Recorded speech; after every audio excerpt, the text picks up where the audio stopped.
Good day everyone. Update tayo sa ating Pero bago tayo update lang tayo dito sa ating Rhode Island Rooster, yung pinakaunang batch na ating Rhode Island na naipapisa. Pero bago yun, ito muna yung isa sa ating mga tanim.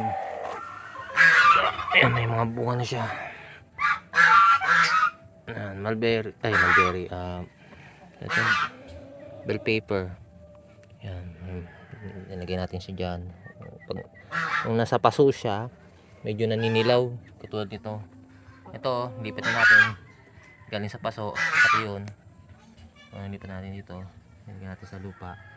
Ito ganito dati, ngayon ito malago na. So ayun, bukod sa pag-aalaga ng mga heritage chicken at pabo hanggang sa i-review tayo ngayon dito sa ating rooster. So ito 7 months old, March 18 sa yung natira, tinaran dati nagkasakit to.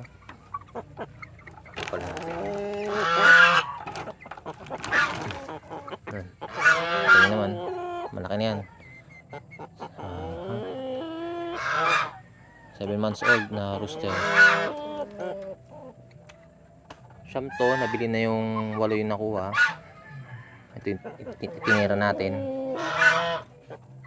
Tagalib man yung bumili. Ito lang yung nag-iisa, pero may buluton yan dito. Dati tad-tad yung mukha niya, so nagamot na natin yun. May special na langis tayong nilagay sa kanya para gumaling. So ayan, mano to sa tatay niya, malaki na yan. So siya yung ating ipapalit sa tatay niya kasi matanda ng tatay nito, 2 years old. Ayan, ang ganda niya. 7 months old by April 18 naman. 8 months old na siya. Ready na to. Kulit nito. May lahi itong ayon si Manny. Yan. Yan. Pero more in Rhode Island Pero ayon si Manny nakapatong dito. Pero sa nanay nagman. So dito tayo focus. Itong rooster natin, ito yung magiging magiging tagakasta natin, future. Kasi natandaan yung tatay nito. Binili natin yun sa tinambak. Ay, nakapag-produce tayo ng quality na Rhode Island rooster. So, pero may mga bago tayong sisiyo na papisa. Siyam. Kita nyo naman. Malakas kumain yan. Asin sa tubig. So 7 months old.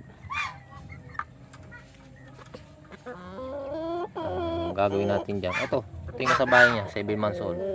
Cross din ng yung brown na manok, lalaki yan. Yan yung kinalabasan. So yan pala yung natira. Ayun, lalaki. Ayan. Ayan, laki. Ito yung isang lalaki rin din sa'yo. Quality yan. 7 months old. So ayun na yung ating So ito yung magiging future na ibabalik natin sa nanay. Kaya kung may mabili tayong ibang klase na ibang breed ng ibang pinagmulan ng Rhode Island, doon naman natin doon naman tayo doon man natin ito yung gagawin natin para doon sa ibang breed naman. So yun ganda niya na, malaki. Ito malaki din sa tatay Ito ang gusto ko dito kasi tatay nito vintage line. So nabili lang natin ng mura sa MCF Farm. 2 year old. So wala namang mas maganda nga na ang mga kinukuha nating breeder lalo na sa rooster mas matanda na. Talagang marunong ng kumasta. Kaya ito, bubuo tayo ng panibagong ang gagawin natin dyan, hintayin natin mag 1 year old bago natin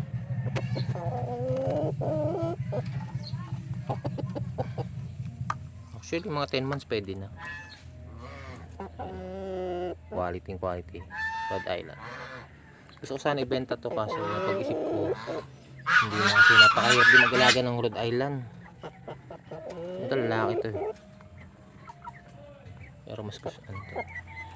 Ito naka-reserve to pag kung bumili pang katay. Ito naman crossbreed naman ng IMC Money. Yan, babae yan. So ayun yung ating content for today. So ayun lang yung ating mga alaga. Nalagyan natin ng pangalan to. Ano kayo magandang pangalan? Ano ba magandang pangalan? Ano lang, dahil si Pula. Si Pula. Yan ang ating maging pangalan ng ating rooster. Future to be. Tingnan nyo naman, seryoso. Diba? Ganda. Gandang breed ng ating Rhode Island. So ayun lang, maraming salamat po. Sana maka 500 subscriber na tayo. So huwag niyo pong kakalimutan i-share at i-like at i-subscribe ang ating YouTube channel.